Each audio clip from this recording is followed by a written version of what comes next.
So this fascinating phenomena of people apparently having suddenly this interest in Osama bin Laden's letter to the United States. So something that I'm, as usual, it's the kind of thing of obviously people have forgotten a lot. So there was more than just Osama bin Laden's letter. He had long screeds he recorded, and they were detailed about the economic damage that I mean, like he this was like the weirdest part about this is Rachel Maddow actually has like a fantastic breakdown of all of this from years and years ago, and I'm just getting really surprised that there's like this sort of this again, everyone's forgetting again, and this didn't happen that long ago. And so the whole thing is that Rachel Maddow got into, a bunch of his video addresses, that what he did is he's famous for these images of him holding a microphone and like speaking to like a video camera that's recording it on VHS tape. And he's got like big speakers, and it's really weird. Like, it looks funny. It actually, a lot of people made fun of this. I can't even, a bunch of you are probably going to even remember like comedy skits that people did. Who was, wasn't it like, was it Seinfeld? And it was like somebody grew their beard in, and they were like in a bathrobe, and they had a towel on their head that they were drying their hair with, and they were practicing their lines in the mirror. That's what the episode was. And somebody goes, "Oh my God, it's Osama bin Laden." I want to say it was Seinfeld. It was an episode of Seinfeld, and it slowly built up to this. So anyway, so there's all these images, and so he actually made these extremely detailed accounts of this kind of, this is the money that comes in through here and there and all this stuff. So when Osama bin Laden he had a lot of addresses to the United States and to the world in general, and it's kind of weird that suddenly people are like looking at this one letter and are like, oh my gosh, the profundity.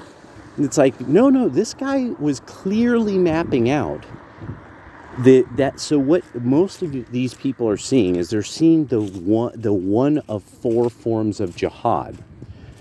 Osama bin Laden's letter that everyone's citing, this is the form of jihad that's discussing morality and ethics. According, from their point of view, this is why you're wrong.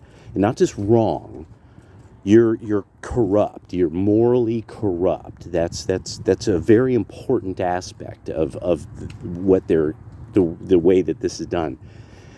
The other addresses he made were the other forms of jihad. Key, economic. There's four forms, and one of these is I think it's called the purse. It's called jihad by the purse. And it was like, one's by the sword, one's by, like, I think the pen, one's the purse is the idea.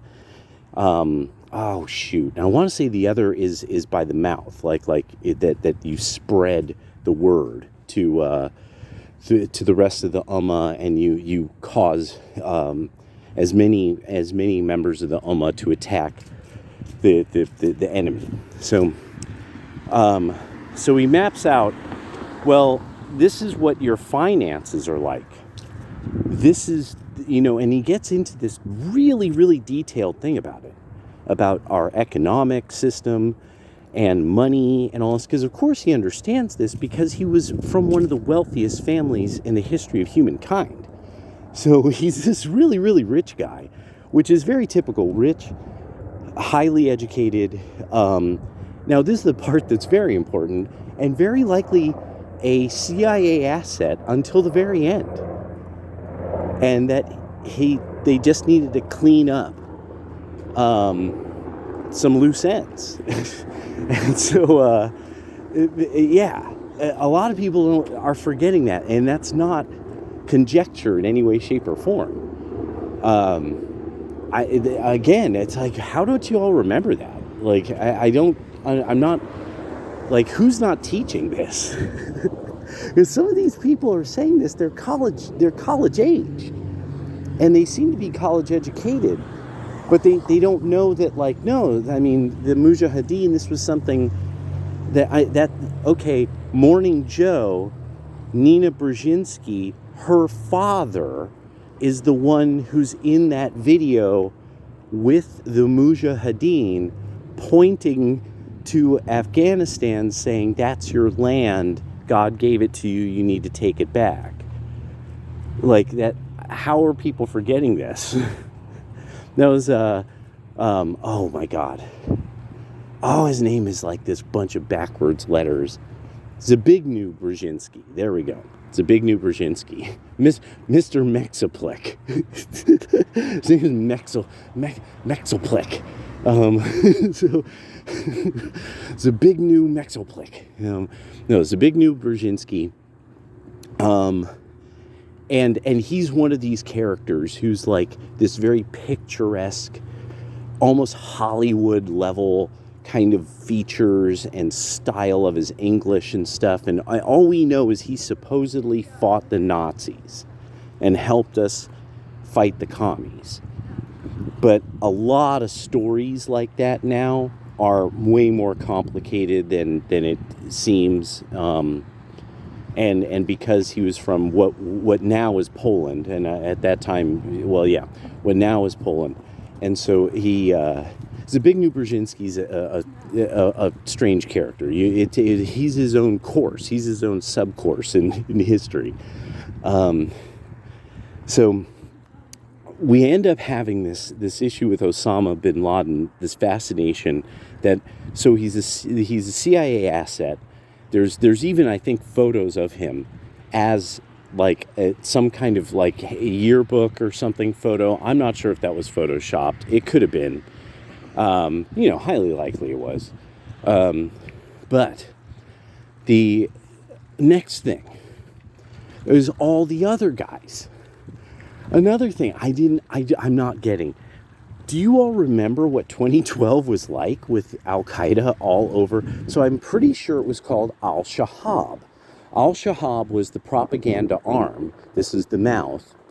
Jihad by the voice. Jihad by the mouth. And so they're the propaganda arm. And they had like channels on YouTube. Just like how Azov Battalion has a channel on YouTube. So Al-Shahab was making these videos. And so now I really want people who remember this, you're probably laughing along with me. Here we go. Here's the funny part. Here's the joke of it all. That the Zillennials and the Z's, they aren't getting this. Who would Osama bin Laden, if he was perusing Twitter, if he was perusing TikTok, if he was perusing YouTube, what member of Gen Z who is on all these platforms, well, who would Osama bin Laden agree with in Gen Z? That's the best part. That's where the real comedy lies. Because most people will say, oh yeah, well, judging from Osama's letter, he would agree with Hassan. No. Oh no. Hassan is an apostate. He's gonna, and you know what we do with apostates. What do you mean, Osama? Any breaking of any fucking standards that are super, super fucking strict, there's one solution for you. Who would he agree with? Nick Fuentes. The guy would like Nick Fuentes. That's who, he would be in fucking Nick Fuentes' fucking timeline. Like, based, bro. I totally agree with you on that. You and I should talk more. We should have tea. Have you ever tried dates Medjool dates. I can get great medjool dates. We could have tea medjool dates. You don't smoke, right? Yeah, totally cool. I don't either. This is the part about it, that the irony of it, in that way that it's like, it's so cruel that they find Osama's letter, they think they've stumbled on this critique of America, and it's like, he would kill you, then your siblings, to make sure your line didn't go on. You, liberal. That's, if you're woke, that you would be gone in his world. He would agree with Nick Fuentes, because Nick Fuentes would have this point of view of, well, these are degenerates. Like, they think boys can be girls. That would be it. That would be it. You would get like 3 questions. What is a woman? and if you couldn't absolutely come to the toes to the line standard on this, boom, that would be it. Kiss the wall. Like, that's the world of Osama bin Laden, is kiss the wall. One of the things that a lot of people don't understand is no one reads religious texts. The only place that reading religious texts is extremely normal is to some degree in Western European, or no, actually, no. Most European Judaism. Sephardi, from what I understand, were not as often taught by text as much by listening and memory of their teaching method. So beyond this, it's Protestants. Anglo-sphere Protestants are one of the only groups that's ever existed that was so, really were so ardently religious that they were like, if you can't read this text, your soul might be lost, and it is our mission to save souls.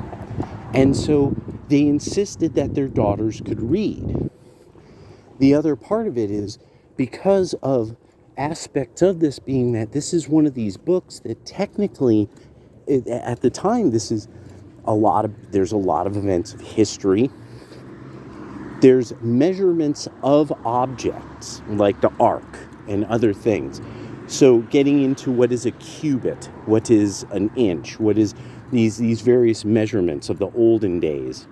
And that people still did that. Like, people still measured things like a piece of rope, and you wrap it around your elbow and then in your palm, and you have about this length. And so, you could then use that length of rope to measure about how many of this or that you have. So anyway,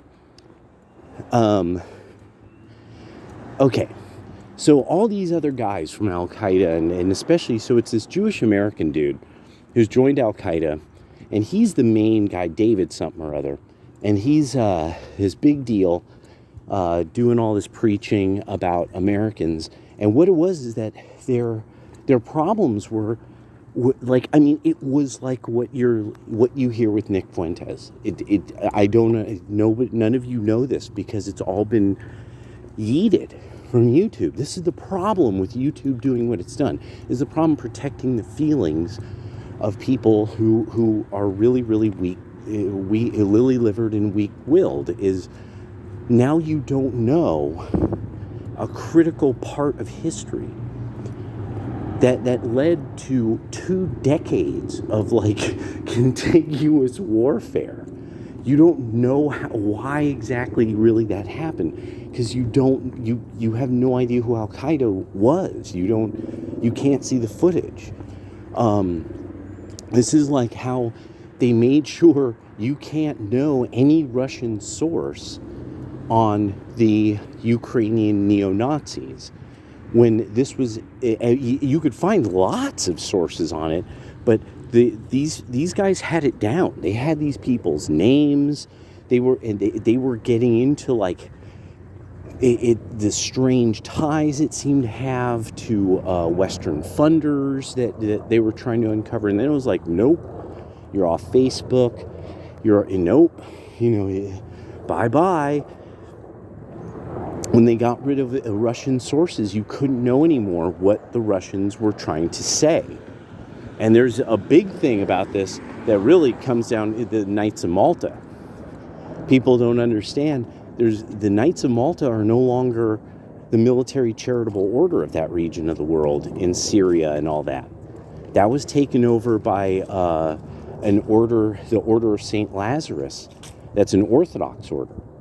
And it was going to be Russia's. And it was really, there was a reason Russia made sure one of their propaganda channels, the Katahan Institute, explained this. It was important. They were trying to make it clear. This is what our intention is. And everybody does this kind of thing.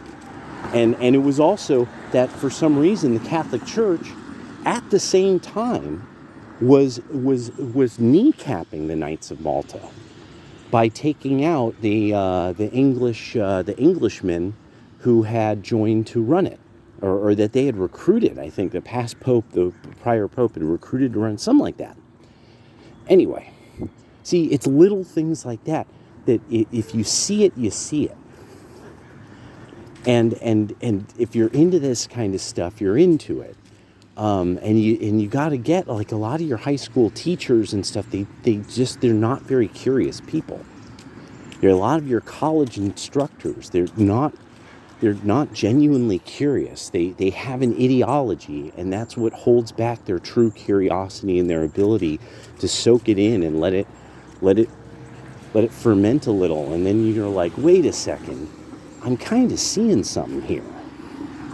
Because if you see the way Azov, Al-Shahab, and then more and more of these color revolutions, the way that the Arab Spring was set up, and a variety of channels that were kind of around the Arab Spring milieu, you'll see, wait, there's a whole style of how this stuff gets shot.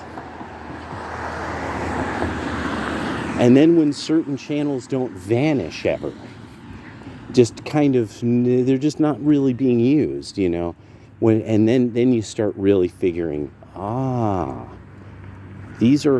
they're all being run by the same people, very likely, because their method of propaganda is too similar.